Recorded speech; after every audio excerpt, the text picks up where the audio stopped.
Today, I would like to conclude the remaining characteristics of a Gnani that appears in chapter 12 in the Bhagavad Gita.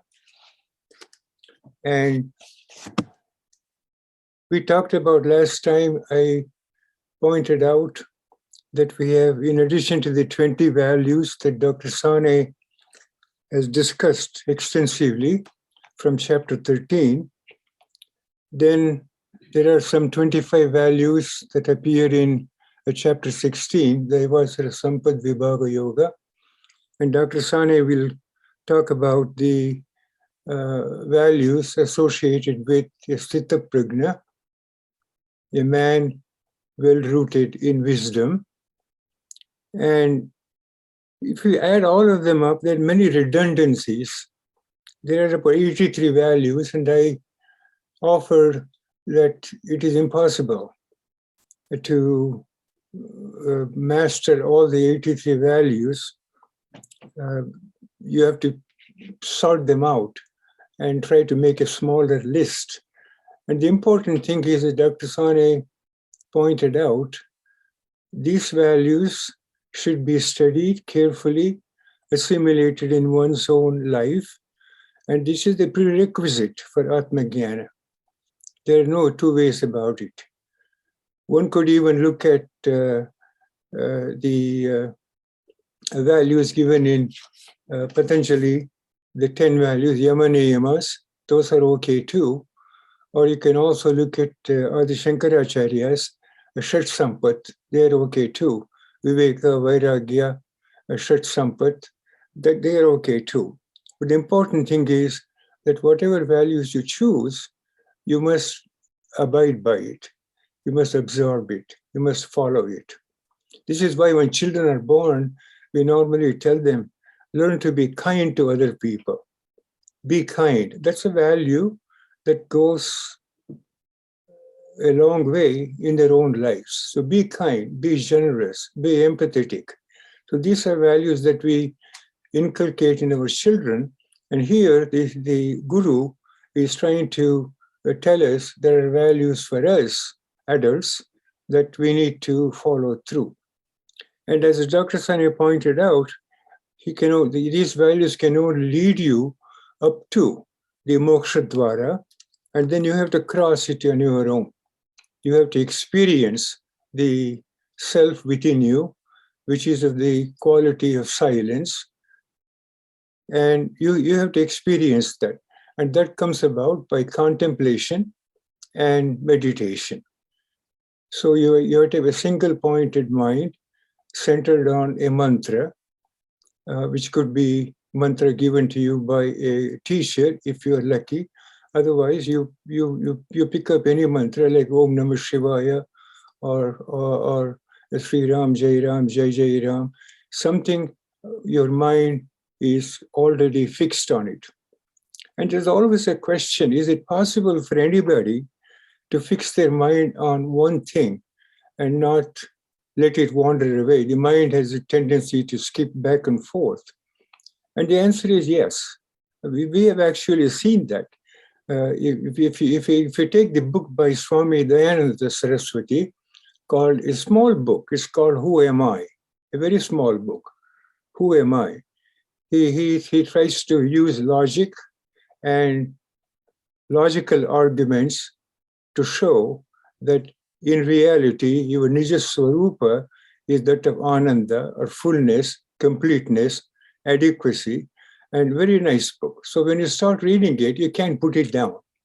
So I was reading it once. I couldn't put it down. Then my wife came and patted me on the shoulder and said, didn't you hear the doorbell ring? Why don't you answer the door? Oh, I never heard of it. I didn't hear it.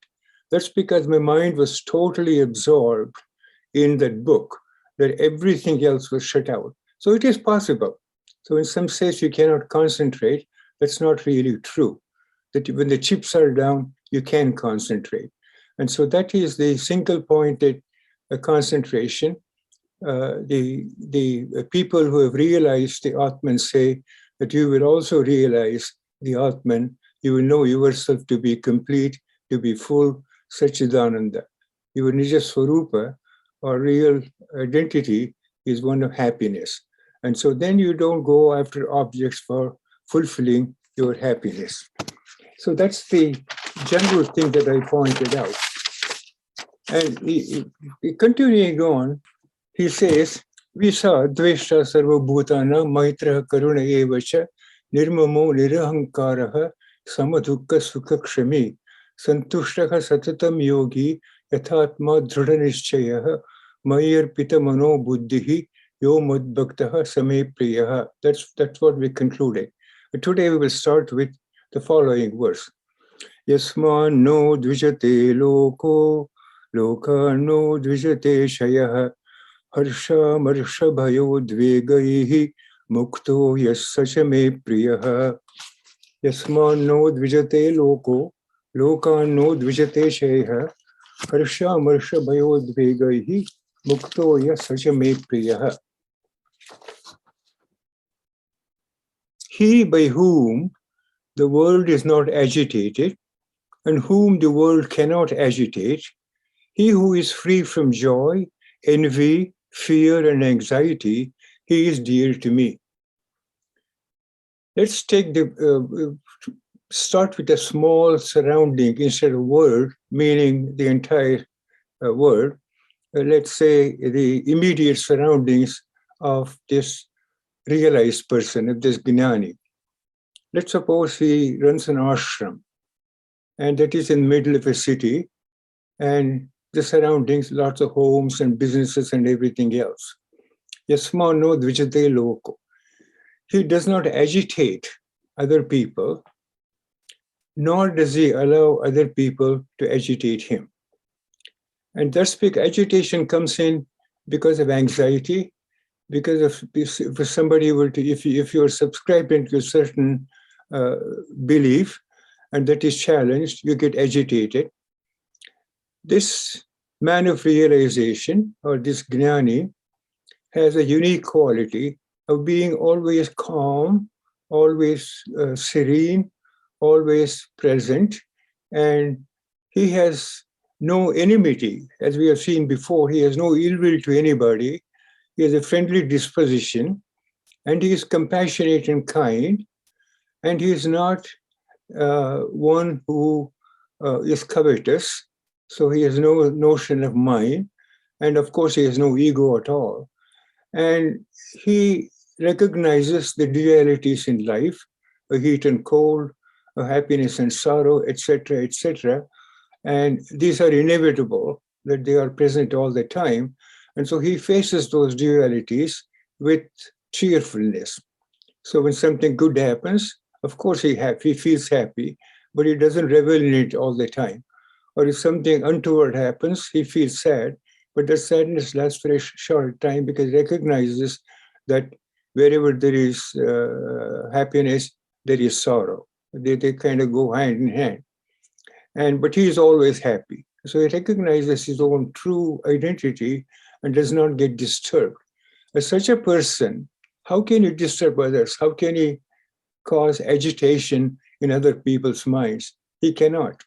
You may think of situations where it may be possible, but I doubt very much. I doubt very much. A realized Gnani, for example, let's say he is a follower of Advaita, Vedanta, and he comes across somebody who is a Dvaita or Madhvacharya's Vedanta or Ramanujacharya's Shishya Vishishta Dvaita. And he would never say, oh, you Dvaitins are no good. That's a wrong philosophy, and just upsets them. He doesn't do that. He doesn't do that. He lets them do whatever they believe in, but he does not disturb their tranquility. That does not disturb their mind. And because he is already a serene, calm, and sure of himself, he's sure of his own identity, he does not let others disturb his calmness either. So a devotee, he lives his life in such a way as not to harm anyone, disturb the peace of others, and harbor evil thoughts and doings. That is the hallmark of a Gnani. Whatever harm befalls a devotee from the world is not looked upon by him as an injury and does not try to retaliate. He accepts the vagaries of life cheerfully. His self-culture is such that his frame of mind is entirely different than that of others. He does not get overly elated when pleasant things happen. He knows that a victim of joy is also a potential victim of misery. His mind does not allow him to be depressed by sorrow. He knows how to manage anger because he knows that anger is an illegitimate reaction. Since he is dedicated to the welfare of all God's creation, he harbors no envy. Envy arises only if one feels sorrow for the success of others. This devotee, on the other hand, rejoices in the success of others. Only one fears the other, and since the devotee has conquered reality, he has no fear. He sees the same divinity in everybody, and he sees God in everybody, he sees everybody in God. So he has no fear of the other. He is not disturbed by anxiety because he is firm in the knowledge that all happenings are divine dispensations. In terms of anxiety, Swami Chinmayananda made a very interesting observation that don't brood on your yesterday. Yesterday is a canceled check. It's of no use, but you can learn from it. Today is cash in hand and spend it wisely. And don't worry about tomorrow because that is a promissory note.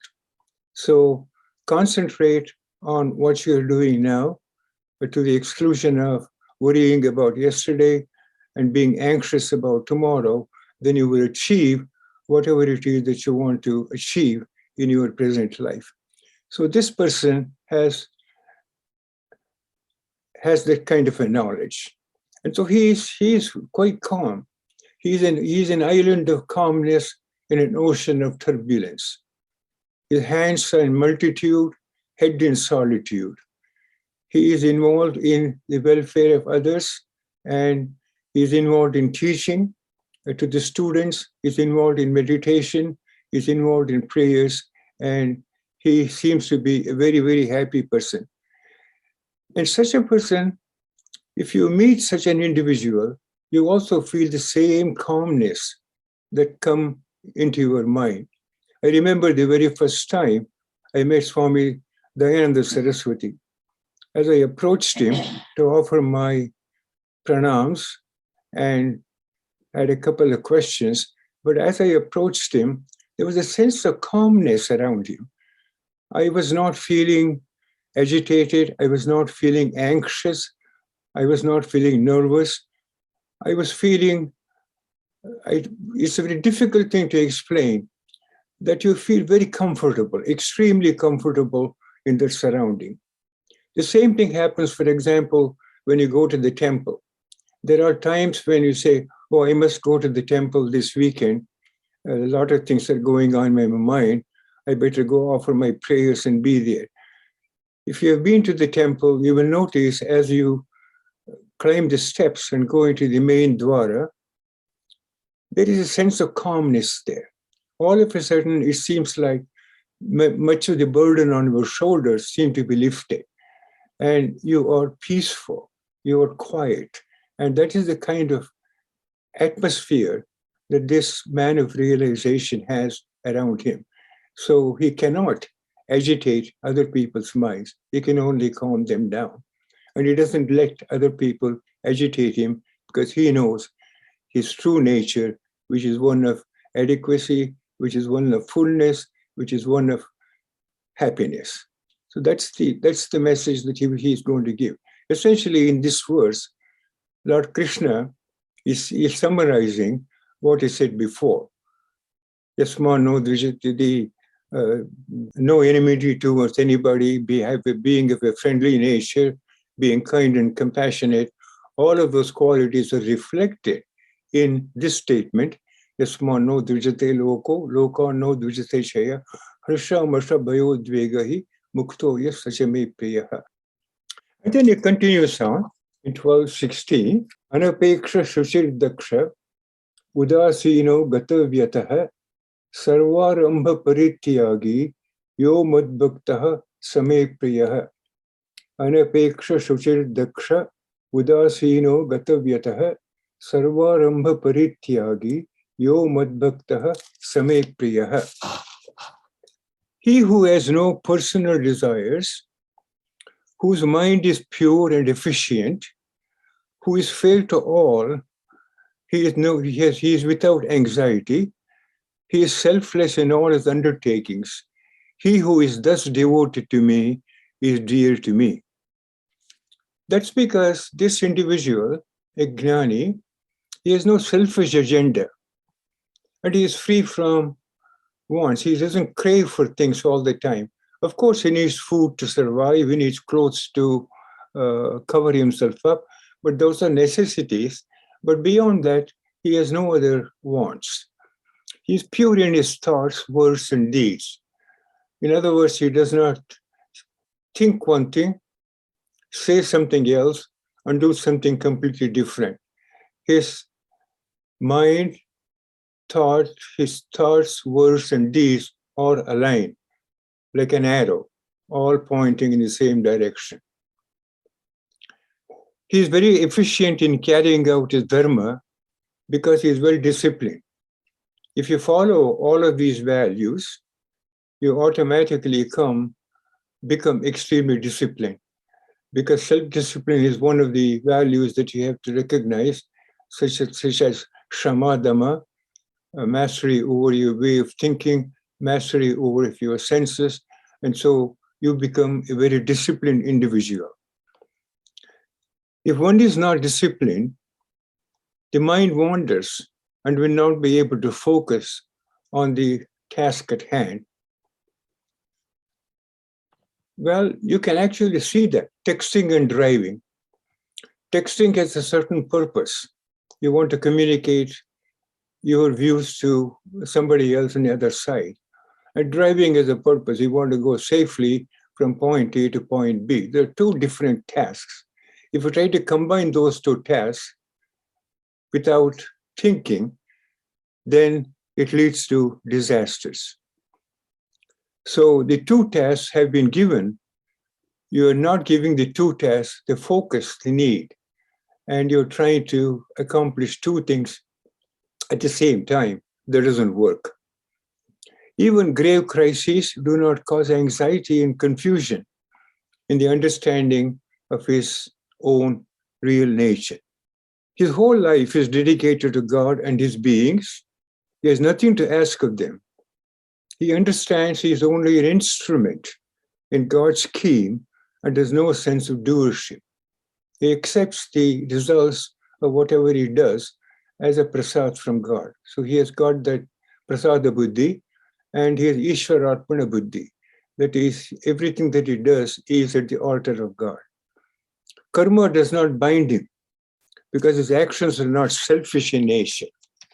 Karma only binds you if it is selfish in nature. This individual has a very steady mind, a very calm disposition, and he knows what he is doing, and he is able to concentrate. He is able to maintain that poise even while he is working with society or with the students or with anybody else on the outside. And then he continues on and says, Yona Hrishyati na dveshti, na shochati na kankshati, shubha shubha parityagi, bhaktiman yas same priyaha. Yona Hrishyati na dveshti, na shochati na kankshati, shubha shubha parityagi, bhaktiman yas same priyaha. Anushtup Chanda hai. This is Anushtup Chanda. I cherish those whose devotion has lifted them above dualities, who neither rejoice over good fortune nor run from pain, and who have transcended desire and greed. In the 15th verse, Krishna said, his devotee is free from the holds of joy and fear. Harsha marsha muktaha. Here, Krishna has said, Yona hrishyati, meaning his devotee derives no joy when in contact with the world of objects. He has already gained the happiness that was his innate nature. There is no object that can give him happiness and joy that is more than the joy he already possesses. So he is full, he is complete, he is happiness, he is joyful, and so he does not depend on other things, objects, to provide him the joy and the happiness in life. He hates no one because he is not in competition with anyone. He is filled with love for the Lord. He is filled with love for the people around him, and he has no room for either envy or hatred. He does not grieve when he is deprived of worldly objects, nor does he go after to procure them for his personal enjoyment. His intense devotion to the Lord admits no other desire into his heart. In other words, in a modern language, he is what is called a minimalist. Minimalist. He is able to live with the minimum apparatus that he needs for sustaining life. That's it, nothing beyond that. So minimalism is making a play even these days. I think because of the environmental considerations and so on, people are more mindful of what they consume, how they package, what they do with the package. And so the environmental considerations have forced people to rethink the way they live. And they're surprising, they've found out they can live with minimum. There's no reason to splurge on unnecessary things.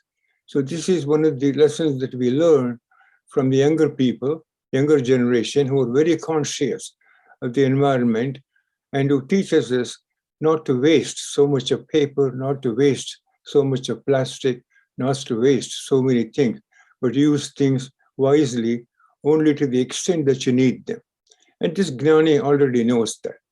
He is, in my opinion, a superb ecological master. He knows how to live with nature in harmony. He is free from the notion of good and evil, even as an innocent baby is. Good karmas are done with an expectation of gaining the merits of Swarga or heaven.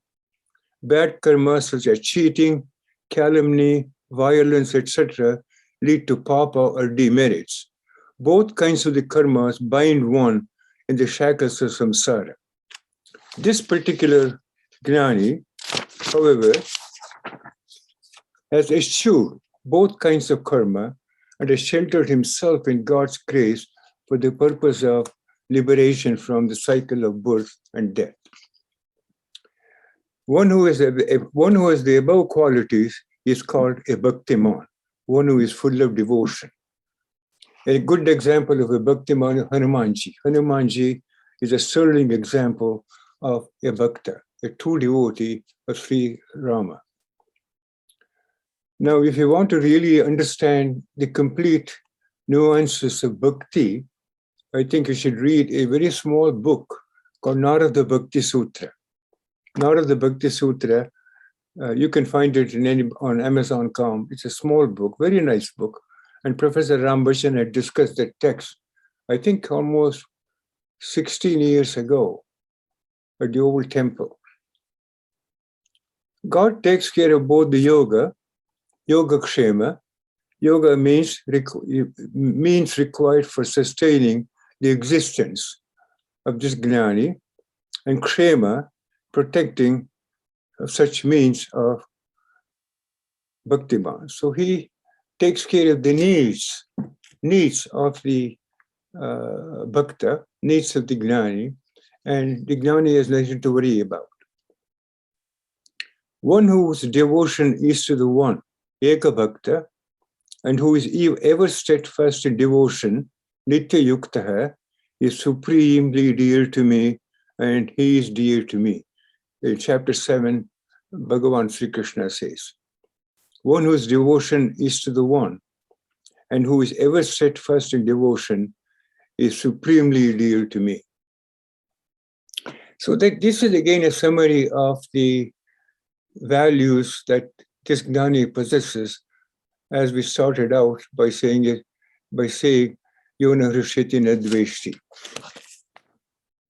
So he comes around and then says, Samashatraucha mitrecha tata manapamanayoho shitoshna sukha dukkeshu samasanga vivarjitaha tulya nindastu tirmauni santushto yena kenachit aniketaha sthiramatir bhaktiman me priyo naraha samashatraucha mitrecha tata manapamanayoho shitoshna sukha dukkeshu samasanga vivarjitaha. This is the dualities. He is the same to foe and friend. He sees the same divinity in everybody.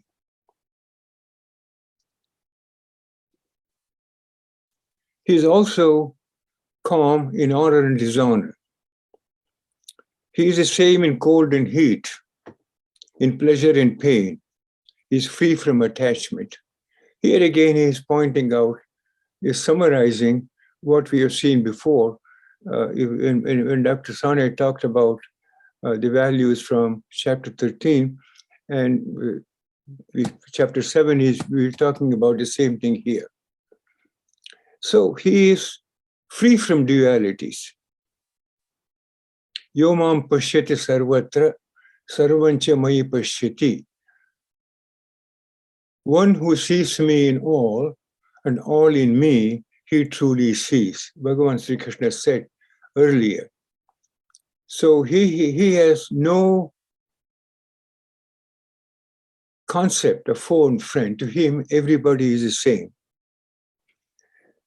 Honor and dishonor. He doesn't get upset if somebody does not honor him, nor does he get upset when somebody dishonors him.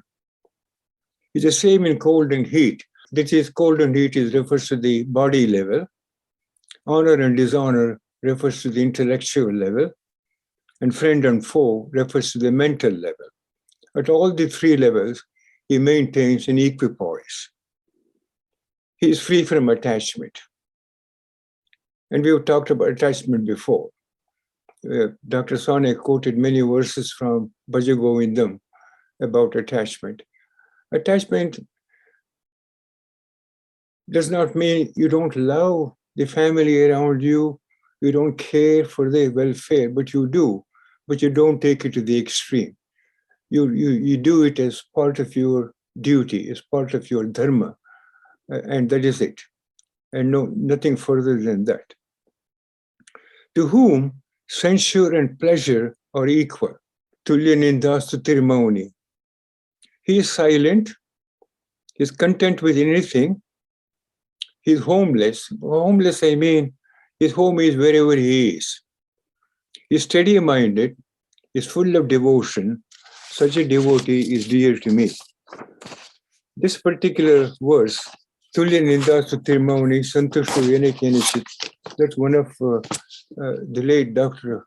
Kumar Sane's favorite verse. She would always tell me that. Prasanna in chapter 12, I like that verse. Tulya nindastu tirmauni santushtu yene kenachit aniketagastarimati bhaktiman me priyo naraha. So every time I read chapter 12, recite it, and I come to that verse, I remember that good soul, Kumar Sane. Very beautiful woman, kind heart, compassionate, loving. Always I remember her when I read chapter 12 and I come up to this particular verse. Very dear to me is the devotee who worships the same self in friend and foe, whose mind stays balanced in the midst of honor and dishonor, heat or cold, pleasure or pain, and who is not attached to anything worldly. Let me tell you a small story. It was a very hot summer day. The school children inside the classroom were very upset. It was hot and humid. And so the teacher asked them, what's the problem? They said, well, it's so hot and humid. Okay, why don't you come out? So he took them out to the yard, outside the schoolyard, The sun was shining brightly. He looked at the sun and said, "Look at the sun shining brightly, lighting up every. Isn't that beautiful? Beautiful. That's the nature of sun in the summer, don't you think?" And then he said, "The problem is this. When the summer is supposed to be hot, that's its nature, and you want it to be cool. The winter is supposed to be cold and snowy, so people can enjoy snowmobiling, skiing, and all the other sports. Also, it builds up your character. But then you want the winters to be warm. The nature of monsoon is to rain, to replenish the waters in the rivers, in the lakes, recharge the groundwater, and everything else. And you want it to be dry. How ironic. In other words, if you simply accept that the dharma of summer is to be hot, the dharma of winter is to be cold and snowy, the dharma of monsoon is to be rainy, then you can live your life happily without complaining. And Gnani has that. In other words, this is what he meant, that he does not disturb other people. He accepts nature as it is, with pleasure, and he enjoys the God-given beauty of summer, the winter, and the monsoon season. So that's the kind of devotee that he is talking about here. He takes refuge in silence. That does not mean he is always silent. What it means is his speech is limited. Just speak what needs to be said, nothing less, nothing more, no embellishments. He's pretty straightforward in his speech to you. Otherwise, he likes to be silent. He does not keep on yakking all the time. When he says he is homeless, doesn't mean he doesn't have a home. He doesn't have a permanent home. Wherever he is, that is his home. So that, in other words, he does not possess a real estate like you and I, Gnani. Even if he has one, he does not have the sense of ownership. And so it is only a shelter provided to him by the good grace of the Lord, and he looks upon it only as a shelter and nothing else. Nothing, it doesn't belong to him. That's the general idea. He divorces himself from the notion of attachment. His heart is full of devotion, and he is a very steady-minded individual. We harbor friendship and enmity among fellow beings.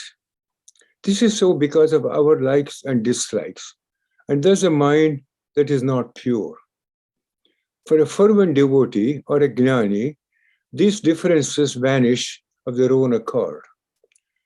He has neutralized his ragas and dveshas, or likes and dislikes, by practicing karma yoga. He looks upon with an equal eye, samadrishti, both those who dislike him and those who like him. There's one verse before, I am trying to remember, Panditaha Samadarshinaha. Anybody remember how it starts? Vidya Vinaya Sampanne, Brahmane Gavi Hastini, Shuni Chaiva Shwapa Kecha, Panditaha Samadarshinaha. So the Pandita, a Gnani, has an equal eye for a well-educated Pandita, for a Chandala, for an elephant, for a dog, etc. So Samadarshi. But that does not mean he treats them all the same way. He recognizes the individuality of a scorpion and leaves it alone. He doesn't go try to pick up the scorpion. He knows the scorpion's dharma is to sting. As he recognizes that, he leaves it alone. In other words, he is able to live in harmony with nature. The worldly people are prone to honor and dishonor, but a gnani is not. A gnani is unconcerned with these passing phases and maintains his equilibrium. Heat and cold belong to Prakriti and is experienced by the body. The devotee does not identify himself with the body, accept both conditions as born of Prakriti and endures them well. So he is able to live in harmony. without disturbing anything. When the attachment to the body is overcome, there is no feeling of pleasure or pain. A musician revels in the praise of the audience and suffers pain when the audience boos him. When a devotee jnani sings the glory of God, he is indifferent to the censure or praise of the people. He prefers to be silent. His talks are minimal and about good things, about jnana, about yoga, about karma. He has complete control over his tongue, does not allow it to wag. Mauni means he is minimal in speech. He does not speak unpleasant words and gossip about others. Because, words can hurt more than physical hurt. Physical hurt to heal by itself. But the hurt that you can impinge on others lasts for a very long time. He does not demand luxuries, be it in transport, in living quarters, in food, or clothing. His needs are minimal. He is content with anything that comes his way in his earthly sojourn. He does not lay claim to any property, such as house, land, apartment, etc. He considers himself as God's pilgrim on earth and does not claim any residence as his home. He is steady-minded because he seeks nothing but God. It is certain that those who take to heart this immortal dharma, eternal wisdom, that I am teaching you now, Arjuna, and with full faith, and seek me as life's highest goal, they are my true devotees, and my love for them is boundless. They verily, who follow this immortal dharma described above, endued with faith, looking upon me as the supreme goal and devoted, they're exceedingly dear to me. That is, they're not apart from me. They and I are the same. So thus ends Tatsaditi Bhagavad Gita Su Upanishatsu Brahma Vidyayam Yoga Shastre Sri Krishnarjuna Samvade Bhakti Yogo Nama Dvadashodhyaya Sampurnaha Shubham Bhuyat Om Shanti Shanti Shanti. That concludes the general thing. So these verses in chapter 12 are an extension of the verses that Dr. Sane has described earlier, the 20 values they talked about from chapter 13, verse number 7 through 13. Where do we start? I think we should all pick on one or two of these values and say on Monday, I'll try to be kind to others. I do my very, very best to be kind on Monday. And Tuesday, I'll be truthful, both to myself and to others, and practice that. So I think you take step by step and go through, you probably have a better chance of assimilating these values and not be overwhelmed by the number that you have to assimilate. Well, Prasanna, it's an amazing job that you did describing 39 values that we should try to inculcate in our life. And you rightly commented that not something you have to master it, but at least you have acquaintance with it and gradually absorb it and make a part of your personality. I want to comment about 3-4 different qualities that you already described it so neatly. I want to talk about a word called amarsha. Harsha, amarsha, harsha, amarsha, bhaya, udvega, etc., etc. Amarsha means a combination of two different qualities of the mind. Amarsha mathematically is matsarya plus asuya. Matsarya means if somebody is able to do well, is happy, and observation of that particular fact makes you unhappy or has a pain in your mind, then what you have is one of those 6 qualities you talk about, matsarya. Asuya goes even further. when everything seems to be perfect, an individual tries to find out some little tiny blemish that you may have. Looking at a beautiful young ladies, and the mother is very happy that she has a beautiful daughter. The neighbor's lady will say, you know what? But she's a little dark in the skin. Try to find out some little blemish in her own eyes. That's called asuya. Now, that is a combination of amarsha, combining matsarya plus asuya. And this is something totally inappropriate, and we have to master that. You have to be amarsha mukta. We talked about asuya, but that brings up the question of what is anasuya. Now, anasuya is the name of the sage called Atri, if you remember him, Atri Rishi. And if you want to have a qualification or definition of it, no gunan guninohanti sauti manda gunanapi na anya dosheshu ramate sa anasuya prakirtida.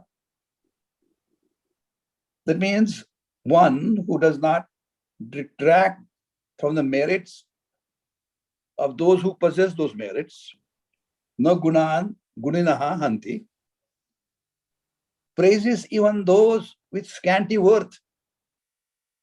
Stauti manda gunanapi. Even if somebody has done an average job, a good coach will also say, you did a good job, rather than trying to put him down that you could do it better to start away, but give them credit for that. So manda gananapi sauti. Na anya dosheshu ramate. So he does not take delight in finding fault in others. And that person is supposed to be one with anasuya. So that is something that we have to try and practice. And of course, with that anasuya comes all of the secondary values, like one who does not have any aversions, he does not have any ego, he does not have any pretentiousness, and he is kind enough to have the quality of shanti, is able to accept and accommodate the small little blemishes which may be there. So it is important to understand the value of amarsha sometimes, that we sometimes amarsha and matsarya combining all together. The second comment I want to make about it is that udasin is sometimes confused by many people. Indifference. Exactly. The udasin sometimes is called confused with udas ho gaya. That means feeling of sad, dejected, melancholic. They sometimes confuse udas and udasina. Basically, it comes from Sanskrit word ut. That means ut means above, higher. That's what the word Sanskrit ut or becomes. Asina, because coming afterwards, ut becomes ud asina. That means one who takes at a higher level, who takes higher road. Anytime when he is making the asina, something has to be emphasized, not to be just confused as a certain sad composure. So those things I wanted to comment on that. And the third thing I was thinking about is whether we should talk about what udvaiga is. Udvaiga is, of course, somebody is disgusted with it. In Marathi, that's udvaig.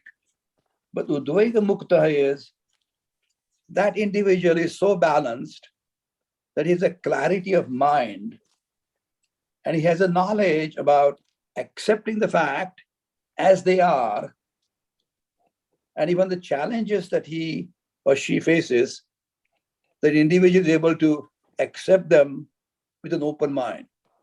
So that when that person faces those challenges, he has a full faith in God Almighty, knowing fully that even these challenging things thrown at my disposal to deal with, in the long run is going to be good for me in the long run. So even though you are in a challenging situation, he does not get frustrated with it, is not upset with it, but he is free of those feelings because of the full confidence in the fact that whatever happens in the long run, that is good for you. Thanks, Prasanna. Yeah, very good. Yeah, that's a very detailed description of the qualities. Thank you. That was very good. Yeah, the other thing I would like to mention in terms of maintaining these values is you've talked about it extensively. That is satsang. That's very important. Satsanga is very important. To be in the company of people, that's very important.